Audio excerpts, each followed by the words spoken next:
यह video delete हो सकता है, इसलिए इसे अभी ही देखें क्योंकि कुछ लोग नहीं चाहते कि उनका धंधा बंद हो। लोगों को बार बार उत्तेजित करने का, उन्हें मानसिक गुलाम बनाने का, हर बार जब तुम संकल्प लेते हो ब्रह्मचर्य का, हर बार जब तुम खुद से वादा करते हो कि अब नहीं, तभी अचानक मोबाइल पर एक अश्लील आकृति सामने आ जाती है और तुम फिर से अकेले में चले जाते हो। YouTube पर ब्रह्मचर्य अपनाने की बहुत सारी बातें सुनाई गई है, पर किसी ने ये नहीं बताया कि इसे लंबे समय तक कैसे बनाए रखा जाए। किसी ने नहीं सिखाया कि वीर्य की रक्षा कैसे की जाए जब काम उत्तेजना अचानक चरम पर पहुंच जाए। कुछ लोगों की वजह से लाखों युवा आज प्रेशन और आत्म गुलामी में फंस चुके हैं। लेकिन यह वीडियो अलग है। यहाँ सिर्फ बातें नहीं, यहाँ ज्ञान है, अनुभव है और प्राचीन ग्रंथों से लिए गए असली सूत्र है। हमने पहले भी कई ब्रह्मचर्य पर वीडियो बनाए हैं। आपके पूछे गए प्रश्न से हुए ही यह तीसरा वीडियो बनाया गया है और इस बार आपको मिलने वाला है ऐसा वीडियो जो ना कि कोई मोटिवेशनल स्पीकर भी नहीं बता सकता और ना ही किसी किताब ने सीधे सीधे खोला। अगर तुम वीर्य की रक्षा को सिर्फ एक संकल्प नहीं, एक तप, एक दिव्यता और एक जीवन शैली मानते हो तो यह वीडियो तुम्हारे लिए है। इसमें हम बार बार ग्रंथों का जिक्र करेंगे। शिव संहिता योग, वशिष्ठ हठ योग, प्रतिपिका, चरक संहिता, गोरक्ष शतक। तो आंखें खोल कर देखो और आत्मा से सुनो, क्योंकि यह वीडियो सिर्फ जानकारी नहीं, तुम्हारी चेतना की चिंगारी है। एक ब्रह्मचर्य वीर रक्षा की मूल जड़ पतंजलि योग सूत्रों में कहा गया है, ब्रह्मचर्य प्रतिष्ठा वीर्य लाभा।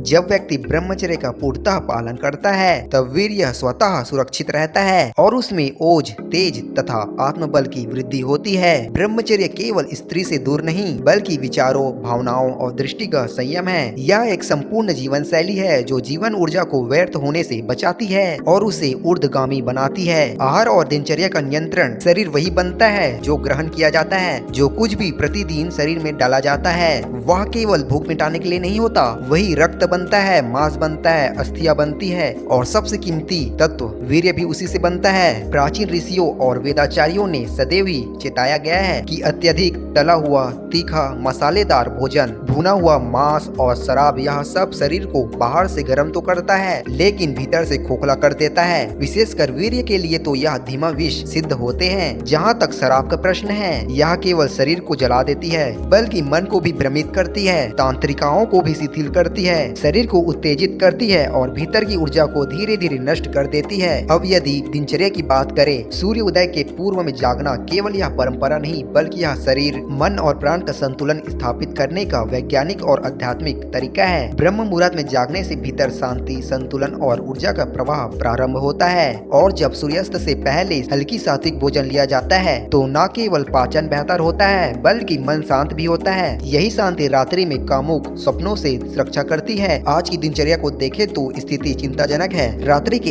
1-2 बजे तक मोबाइल रील्स, वेब सीरीज और फिर देर रात जंक फूड। ऐसी जीवन शैली में वीर्य संरक्षण असंभव है। सच्चाई यही है, वीर्य की रक्षा केवल संयम से नहीं बल्कि सात्विक आहार और संयमित दिनचर्या से होती है। यदि ओज, आत्मबल और आंतरिक स्थिरता चाहिए तो भोजन को पवित्र बनाना होगा, समय का सम्मान करना होगा। शरीर एक मंदिर है, उसके लिए विषाक्तता के लिए कोई स्थान नहीं होना चाहिए। अब अगले लेसन पर बढ़ने से पहले हम आपसे कुछ पूछना चाहते हैं, क्या आप तैयार हैं वीर्य संभालने के लिए? कमेंट में लिखें, मैं तैयार हूँ। प्राणायाम, जब श्वास ऊर्जा को ऊर्ध्वगामी बनाती है। बहुत से लोग प्राणायाम का नाम तो सुनते हैं पर उसकी गहराई को नहीं समझते। प्राचीन योग ग्रंथ हठ योग, प्रतिपिका और गोरक्ष शतक स्पष्ट रूप से बताते हैं कि प्राणायाम के माध्यम से शरीर की नाड़ियां शुद्ध होती है, अर्थात ऊर्जा के मार्ग खुलते हैं और चेतना की दिशा बदलने लगती है। हमारा शरीर भोजन, विचार और कर्म से निरंतर ऊर्जा उत्पन्न करता रहता है, लेकिन यदि वह ऊर्जा बिना दिशा के हो तो नीचे की ओर गिरती रहती है। वही बनती है उत्तेजना, वासना और बेचैनी। जब नियमित रूप से शांत मन से आंखें बंद कर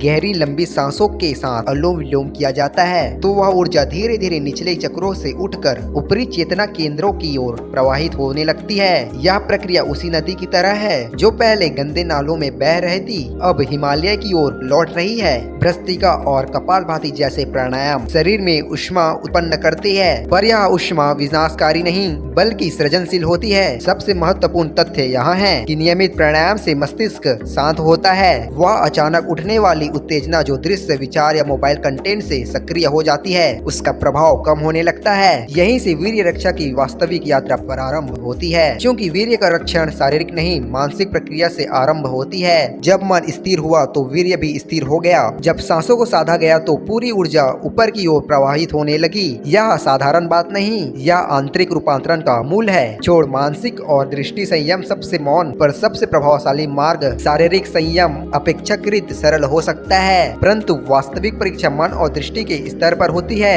यही वह क्षेत्र है जहाँ गिरावट मौन रूप से प्रारंभ होती है, बिना किसी शोर से, भीतर ही भीतर। योग वशिष्ठ में स्पष्ट लिखा है, यदि मन और दृष्टि संयमित ना हो तो शरीर का संयम टिकाऊ नहीं होता। इसका अर्थ यह है कि यदि मन लगातार भटक रहा हो, दृष्टि बार बार उन दृश्यों की ओर जा रही हो जो काम उत्तेजना उत्पन्न करती है और कल्पनाएं बार बार चेतना में हलचल ला रही हो, तो भले ही शरीर संयमित हो परंतु वीर्य भीतर ही भीतर छीड़ हो रहा होता है। आज का मोबाइल स्क्रीन इन मानसिक और दृष्टि विकार का सबसे बड़ा माध्यम बन चुका है। बाहरी रूप से सब कुछ सामान्य प्रतीत होता है, परंतु रील्स, थंबनेल और सूक्ष्म दृश्य हर क्षण भीतर ऊर्जा को नीचे खींचते हैं। यह प्रक्रिया इतनी सूक्ष्म होती है कि व्यक्ति स्वयं नहीं समझ पाता कि ऊर्जा क्यों गिर रही है, मन क्यों थक रहा है, आत्मबल क्यों क्षीण हो रहा है। इसलिए दृष्टि संयम का अभ्यास अत्यंत आवश्यक है। इसका अर्थ यह नहीं है कि आंखें बंद कर ली जाए, बल्कि यह है कि कहाँ देखा जा रहा है और क्यों देखा जा रहा है, इस पर सजग रहना ही संयम है। यह दृष्टि मेरी चेतना को ऊपर उठा रहा है या नीचे गिरा रहा है, यह विचार मुझे स्थिर कर रहा है या विचलित। जब यह आत्मनिरीक्षण प्रारंभ होता है तो चंचलता कम होती है, विचारों की दिशा परिवर्तित होती है। जो ऊर्जा आंखों के माध्यम से नष्ट हो रही थी,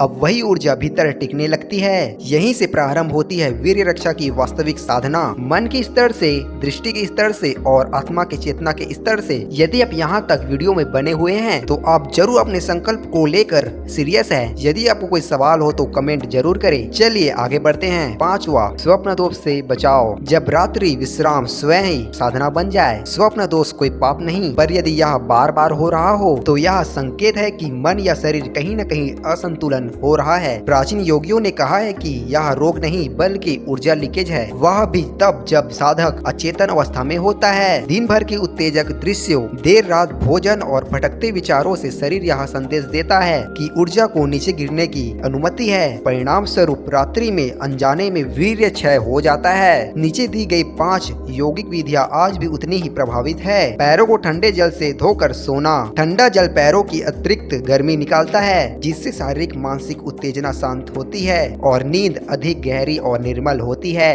दायां करवट लेटना। दाएं करवट लेने से एड़ा नाड़ी चक्र ऊर्जा सक्रिय होती है जो मन को शीतल करती है। इसके विपरीत बाएं करवट से सक्रिय पिंगला नाड़ी उष्मा बढ़ाकर उत्तेजना का कारण बन सकती है। शयन पूर्व गहरी श्वास के साथ ध्यान, मोबाइल या किसी भी उत्तेजक माध्यम से दूरी बनाकर मात्र 5 मिनट गहरी धीमी श्वासों का अभ्यास करें। इससे मन की हलचल थमती है, सांस स्थिर होती है और शरीर को संदेश मिलती है। ऊर्जा को सुरक्षित रहना है, बहाना नहीं। हल्का एवं शीघ्र रात्रि भोजन। सूर्य अस्त के आसपास सात्विक सुपाच्य आहार ले। देर रात भारी भोजन पाचन तंत्र में उष्मा बढ़ाता है, जो स्वप्न दोष का प्रमुख कारण बनता है। पेट साफ रखना। त्रिफला अथवा गुनगुना जल कब्ज से उत्पन्न भीतरी गर्मी रात्रि उत्तेजना को प्रबल करती है। सोने से पूर्व 1 चम्मच त्रिफला चूर्ण गुनगुने जल के साथ ले। यह सरल, सुलभ और प्रभावी आयुर्वेदिक उपाय है। रात्रि विश्राम को अरुचिता से नहीं, सजगता से जिए। नींद स्वयं साधना बनेगी और वीर्य रक्षा का मार्ग स्वाभाविक रूप से खुलेगा। वीर्यवर्धक आयुर्वेदिक औषधियाँ जब जड़ी बूटियाँ बने संयम की सशक्त सहयोगी। वीर्य की रक्षा केवल मानसिक संयम से नहीं होती, इसके लिए शरीर को भीतर से सुदृढ़ बनाना भी आवश्यक है। आयुर्वेद में ऐसी अनेक विशिष्ट जड़ी बूटियाँ वर्णित है जो थकावट, कमजोरी, बेचैनी या ऊर्जा के अनियंत्रित प्रवाह को रोकने में सहायक सिद्ध होती है। परंतु एक अत्यंत आवश्यक बात, प्रत्येक औषधि का सेवन व्यक्ति की आयु, पाचन शक्ति, शरीर की प्रकृति एवं वर्तमान स्थिति के अनुसार ही किया जाना चाहिए। इसीलिए किसी योग वैद्य से परामर्श अत्यंत आवश्यक है। एक अश्वगंधा चूर्ण मानसिक संतुलन एवं ऊर्जा का शोषण है। पोषण। अश्वगंधा मानसिक तनाव को कम करता है, वीर्य की पुष्टि करता है और सहन शक्ति में वृद्धि करता है। विशेषकर उन साधकों के लिए उपयुक्त है जिन्हें संयम साधना के दौरान मानसिक अस्थिरता या थकावट का अनुभव होता है। नोट: शरीर में अधिक उष्णता हो तो सीमित मात्रा में ले।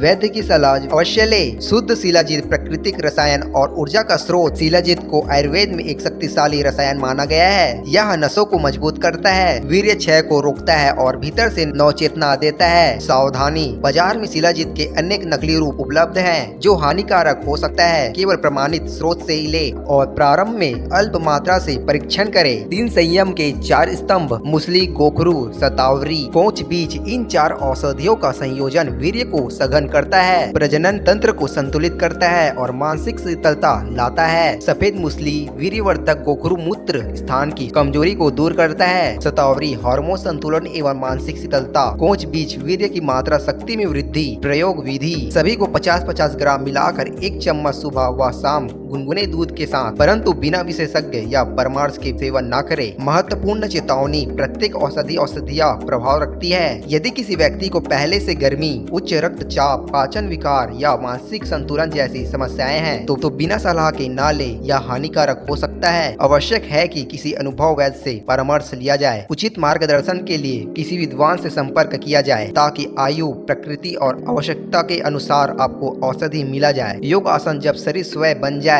वीर्य की रक्षा केवल मानसिक संयम या आत्मनियंत्रण से नहीं होती। शरीर को इस प्रकार प्रशिक्षित करना आवश्यक है कि ऊर्जा नीचे गिरने के बजाय ऊपर उठे। हठ योग के प्राचीन आचार्य कहते हैं, आसन केवल शारीरिक स्थिति नहीं बल्कि चेतना की दिशा है जिसमें काम शक्ति ओज में परिवर्तित होती है। यहाँ 5 योग आसन एवं मुद्राएं दी गई है जो वीर्य संरक्षण और ऊर्जा संतुलन के लिए अत्यंत उपयोगी है। इनका अभ्यास धैर्य, सजगता और नियमितता से किया जाना चाहिए। एक वज्र आसन पाचन संतुलन के माध्यम से स्वप्न दोष में नियंत्रण। यह एकमात्र आसन है जिसे भोजन के बाद किया जा सकता है। यह पाचन को गति देता है, अतिरिक्त ऊष्मा को संतुलन करता है और रात्रकालीन स्वप्न दोष की संभावना को कम करता है। विधि, भोजन के पश्चात 10-15 मिनट वज्रासन में बैठे, पीठ सीधी रखे और गहरी श्वास ले। सेतु बंध आसन, प्रजनन केंद्रों में ऊर्जा का संतुलन जिसे ब्रिज पोज भी कहा जाता है। इस आसन में रीढ़ और कमर का निचला भाग ऊपर उठता है जिससे प्रजनन अंगों में रक्त प्रवाह संतुलित होता है। यह वीर्य क्षय, स्वप्न दोष और शीघ्र पतन में सहायक सिद्ध होता है। शीर्ष आसन, ऊर्जा को ऊपर खींचने वाला योगी स्तंभ। यह संपूर्ण शरीर के लिए अत्यंत प्रभावशाली आसन है। शरीर जब उल्टे अवस्था में होता है तो ऊर्जा का प्रवाह नीचे से ऊपर की ओर होता है। विशेषकर वीर्य शक्ति मस्तिष्क की ओर प्रवाहित होने लगती है जिससे ब्रह्मचर्य में स्थिरता आती है। सावधानी, प्रारंभ में दीवार का सहारा ले या किसी व्यक्ति के सहारे करे। मूल बंध और अश्विनी मुद्रा, ऊर्जा नियंत्रण की गढ़ क्रियाएं। इन दोनों क्रियाओं का उद्देश्य है नीचे की ओर बहती ऊर्जा को ऊपर उठाना। मूल बंध गुदा एवं मल द्वार की मांसपेशियों को भीतर की ओर खींचना।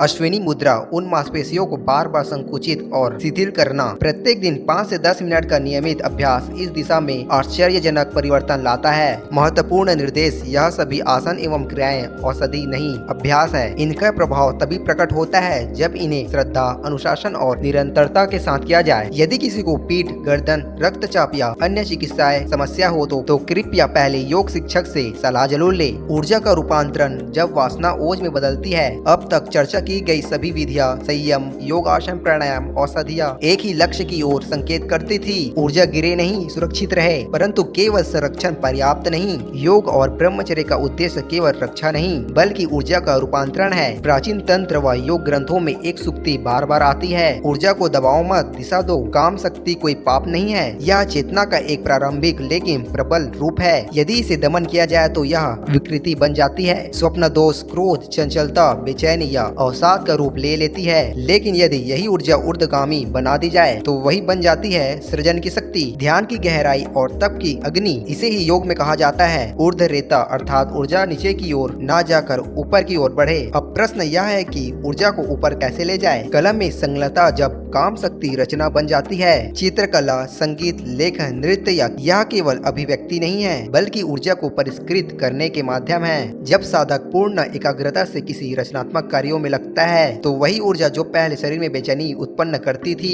अब कला के माध्यम से दिव्यता प्राप्त करती है। प्राचीन काल के अधिकांश संत एवं योगी कलाकार भी थे। वे ऊर्जा को बाहर नहीं फेंकते थे, उसे सृजन में डालते थे। सेवा, जब ऐश्वर्य की सीमा मिटने लगती है, जब साधक स्वयं से परे जाकर किसी की सहायता करता है, गौ सेवा, अन्नदान, वृद्धि की सेवा या किसी भी परोपकार में लीन होता है तो अहंकार, मैं अवारण धीरे धीरे गलित होता है। जहाँ मैं क्षीण होता है वहाँ वासना की जड़ें भी ढीली पड़ जाती है। सेवा एक अदृश्य साधना है जो चित्त को निर्मल करती है और ऊर्जा को शुद्ध दिशा देती है। मंत्र जप, स्वाध्याय, ध्यान, जप और ग्रंथ का मनन यह केवल मानसिक क्रिया नहीं बल्कि ऊर्जा को भीतर की ओर मोड़ने की विधियाएं हैं। जब साधक गहरी श्वासों के साथ ध्यान करता है या किसी शास्त्रों को श्रद्धा से पढ़ता है तो काम शक्ति तप की अग्नि में तप कर ओज बनता है। संगति का प्रभाव, सत्संग और असत्संग से वीर्य की रक्षा कैसे होती है। साधक चाहे संयम, योग, प्राणायाम और ध्यान में कितना भी स्थिर हो, यदि उसकी संगत विकारी है तो यह साधना धीरे धीरे क्षीण होने लगती है। बिना किसी शोर, बिना स्पष्ट संकेत के महर्षि पतंजलि, मनु और व्यास तीनों ने बारंबार एक गढ़ सत्य बताया है, संगति से मन का रंग तय होता है, चाहे वह शुभ हो या अशुभ। असत्संग जब संगति ही भीतर का क्षरण कर देती है। यदि कोई साधक ऐसे वातावरण में होता है जहाँ अश्लील वार्तालाप होते हैं, तुच्छ हास्य और विचार साझा किए जाते हैं, मोबाइल पर उत्तेजक दृश्य बार बार देखे जाते हैं, तो भले ही वह प्रत्यक्ष रूप से कुछ न देखा हो, परंतु मन अनजाने ही उस वातावरण के अनुसार रंगने लगता है। मन जल के समान है, जिस पात्र में रखा जाए उसी प्रकार आकार ले लेता है। धीरे धीरे यह विचार रात्रि में स्वप्न या दिन में कल्पनाओं के रूप में ऊर्जा को धीरे धीरे नीचे खींचते हैं और यही साधना में धीरे धीरे बाधक बनता है। सत्संग जब संगति ही रक्षक बन जाती है। दूसरी ओर यदि संगति में वे लोग हो जो ब्रह्मचर्य का पालन करते हैं, विवेकानंद, योग वशिष्ठ,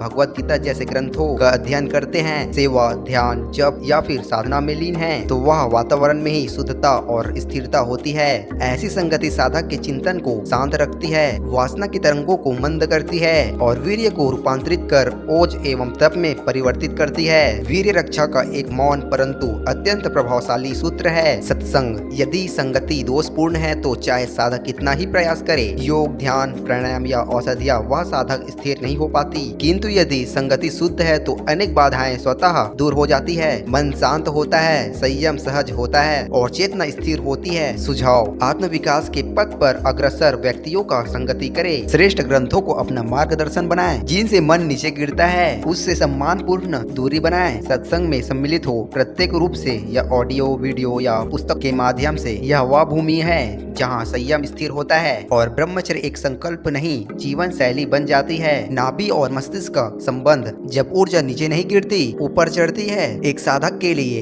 यह समझना अत्यंत आवश्यक है कि वीर्य एक शारीरिक तत्व नहीं बल्कि ऊर्जा है, चेतना है और इसका ऊर्जा सबसे महत्वपूर्ण केंद्र है नाभि। योग और तंत्र शास्त्रों में इसे मणिपुरक चक्र कहा गया है। आधुनिक विज्ञान इसे सोलर प्लेक्सस के नाम से जाना जाता है, लेकिन प्राचीन ऋषियों ने इसे अग्नि का घर बताया है, जहाँ ऊर्जा संग्रहित होती है, परिकृष्ट होती है और दिशा पाती है। नाभि ऊर्जा का भंडार केंद्र ग्रंथों जैसे योग वशिष्ठ, हठ योग, प्रदीपिका, कुंडलिनी तंत्र में उल्लेख मिलता है। जब साधक ब्रह्मचर्य का पालन करता है, प्राणायाम करता है, ध्यान में लीन होता है, तब उसकी चेतना ऊर्जा नाभि केंद्र में संचित होती है। किंतु यदि चित्त उत्तेजना में डगमगाता है, यदि इंद्रिय अशुद्ध दृश्य ग्रहण करती है, यदि संगति विकारी हो जाती है, तो यही ऊर्जा नीचे की ओर बहने लगती है और वहीं से आरंभ होती है वीर्य का धीरे धीरे क्षय, जो अंतः थकावट, आत्मग्लानि और मानसिक दुर्बलता में बदल जाती है। ऊर्जा का ऊर्ध्वगमन मूलधार से सहस्त्र तक संपूर्ण ब्रह्मचर्य साधना का मूल यही है, ऊर्जा को ऊपर की ओर ले जाना। यदि साधक उचित विधियाओं, सही अभ्यास और आंतरिक शुद्धता अपनाता है, तो वह शक्ति मूलाधार जाग मूल से उठकर साहस मस्तिष्क का शीर्ष तक प्रवाहित होने लगती है। और जब ऐसा होता है तो साधक केवल संयमी नहीं होता, वह तेजस्वी, स्थिर चित्त, गहन अभयमय व्यक्तित्व का धारक बन जाता है। उसकी दृष्टि में गंभीरता होती है,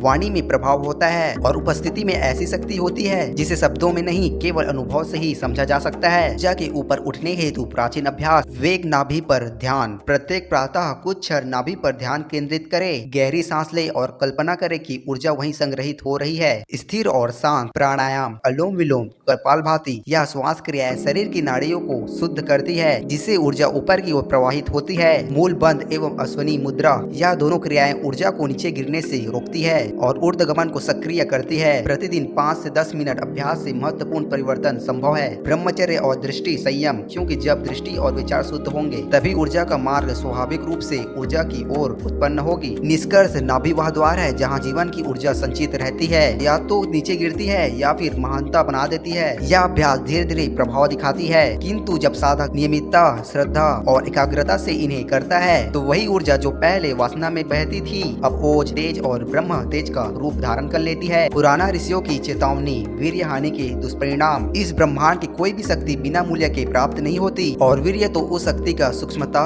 सार है। प्राचीन ग्रंथों में इसे लेकर अत्यंत स्पष्ट चेतावनी दी गई है। शिव संहिता में लिखा गया है, वीर्य की रक्षा न करने वाला धीरे धीरे आत्महत्या करता है। महाभारत में उल्लेख है, जिस जीवन में संयम नहीं है वह आत्मा को छीन कर देती है। चरक संहिता, जो आयुर्वेद का मूल ग्रंथ है, उसमें स्पष्ट शब्दों में कहा गया है, जब वीर्य नष्ट होता है तब बुद्धि, बल और ओज तीनों लुप्त हो जाते हैं। यह चेतावनी किसी भय उत्पन्न करने के लिए नहीं होती, बल्कि सच्ची करुणा और आत्म संरक्षण की प्रेरणा थी, ताकि साधक अंधकार की ओर न जाए बल्कि चेतना के उच्च शिखर तक पहुँचे। वीर्य हानि के सूक्ष्म लक्षण: चेतना का पतन। जो व्यक्ति बार बार वीर्य का क्षय करता है वह स्वयं ही नहीं समझ पाता कि वह आंतरिक रूप से कितना गिर चुका है। स्मरण शक्ति का लोप, बातें भूलना, एकाग्रता की कमी, सत्यचित, आंखों में कमजोरी आना, बॉडी में थकावट होना, चेहरे की आभा का लोप, त्वचा पीली मुरझाई हुई, आत्मबल और प्रभाव में क्षमता कम होना, मानसिक विकार बढ़ जाना, क्रोध, चिड़चिड़ापन आना, निर्णय शक्ति का नाश स्वीकार होना। और सबसे बड़ा चिंताजनक बात यह है कि यह सब धीरे धीरे होता है। यह सब कुछ मौन होता है, दृश्यहीन होता है। व्यक्ति को तब तक समझ नहीं आता जब तक उसका शरीर थक न जाए। संतों की मूल्यवाणी, वीर्य की रक्षा केवल शरीर की रक्षा नहीं, आत्मा की रक्षा है। क्योंकि वीर्य केवल जैनिक तरल नहीं, यह आत्मिक ओज, प्राण शक्ति और जीवन की दिव्यता का वाहक है। जब यही शक्ति नीचे गिरती है तो मनुष्य केवल दुर्बल नहीं, वह आत्मिक रिक्तता का अनुभव करने लगता है। किंतु यही शक्ति बचती है, संरक्षित होती है और उचित अभ्यास धारा ऊपर उठाई जाती है तो वही व्यक्ति साधारण से असाधारण बन जाता है। वह तेजस्वी होता है, चेतन होता है, रचनात्मक होता है और कभी कभी समय और समाज का प्रदर्शक भी बन जाता है। जब कोई साधक वीर्य की रक्षा करता है तो वह केवल किसी भौतिक, तरल या जैविक तत्व को नहीं बचा रहा होता है, वह अपना भीतर छिपे चैतन्य को जागृत कर रहा होता है। यह वही क्षण होता है जब एक सामान्य मनुष्य एक अध्यात्म साधक में रूपांतरित होने लगता है। तब उसके भीतर एक मौन दिव्य क्रांति प्रारंभ होने लगती है। वह भीड़ का हिस्सा नहीं प्रतीत होता, उसके मुख पर एक अलग सा तेज, दृष्टि में गहराई, उसके अस्तित्व में एक मौन आकर्षण उत्पन्न होता है। लोग उसे देखते हैं पर समझ नहीं पाते इसमें ऐसा क्या है। उसका मन अब सतह किसी बातों में नहीं उलझता, वह विचारों की गहराई में उतरने लगता है, जैसे आत्मा किसी गहरे सागर में संवाद कर रही हो। उसके वाणी में विश्वास और स्थिरता का संचार होता है। उसका शब्द केवल ध्वनि नहीं होती बल्कि ओज से उत्पन्न शक्ति संकेत होती है। और सबसे बड़ी बात, उसकी आत्मा मौन हो जाती है, जैसे भीतर कोई गुप्त संगीत बज रहा हो, मंद, स्थिर पर अड़ोड़। ब्रह्मचर्य केवल त्याग नहीं, एक दिव्य जागृति है। यह पथ सरल नहीं है, यह संतुलन मांगता है, सहजता में तपस्या मांगता है और प्रतिदिन स्वयं के निम्न भावों से युद्ध मांगता है। इसका फल न केवल अद्भुत होता है बल्कि अमृत तुल्य होता है। राम, कृष्ण, बुद्ध, विवेकानंद, क्या वे केवल पुरुष थे? वे सब ब्रह्मचर्य के अग्नि में तपे हुए आत्मा थे। उन्होंने अपने काम शक्ति को नीचे नहीं गिराया, उन्होंने उसी ऊर्जा को विवेक, सेवा, ध्यान, करुणा और सत्य में परिवर्तित किया। इसलिए वे केवल इतिहास नहीं है बल्कि वे अमर हो चुके हैं। ब्रह्मचर्य का अर्थ है अपने भीतर छुपे हुए अग्नि को समझना और अनंत शक्तियों को धारण करना होता है। यदि आपको यह वीडियो अच्छी लगी हो तो दूसरों को शेयर जरूर करें। ऐसे वीडियो बनाना काफी मुश्किल होता है और इस चैनल से अवश्य जुड़े ताकि ऐसी वीडियो आप तक पहुंचती ही रहे। धन्यवाद।